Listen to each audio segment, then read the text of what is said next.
તા 29 નવેમ્બર 2025ના રોજ Bhavnagar local crime branch parole furlough સ્ક્વોડના પોલીસ સ્ટાફના માણસો ભાવનગર વિસ્તારમાં પેટ્રોલિંગમાં હતા તે દરમિયાન પોલીસ સ્ટાફને બાતમીરાહે હકીકત મળેલ કે નેસડા ગામની સીમમાં તળાવ બાજુમાં આવેલ લાલાભાઈ આહિરની વાડીના શેડે આવેલ ઇલેક્ટ્રિક લાઇટના થાંભલા નીચે જાહેર ખુલ્લી જગ્યામાં લાઇટના અંજવાળે અમુક ઈસમો પૈસા પાનાવતી તીનપત્તીનો હારજીતનો જુગાર રમે છે। જે બાતમીવાળી જગ્યાએ રેડ કરતા નીચે મુજબના માણસો ગંજીપતાના પાના પૈસાથી તીનપત્તીનો હારજીતનો જુગાર રમતા પકડાઈ ગયેલ છે।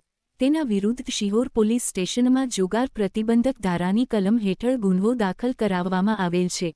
રોકડા રૂપિયા 1,02,700 તથા મોટરસાયકલ 04 સહિત કુલ કી રૂ 2,22,700 ના મુદ્દામાલ સાથે ગંજીપત્તાનો તીનપત્તીનો હારજીતનો જુગાર રમતા કુલ 05 ઈસમોને ઝડપી પાડતી ભાવનગર પેરોલ ફરલો સ્ક્વોડ।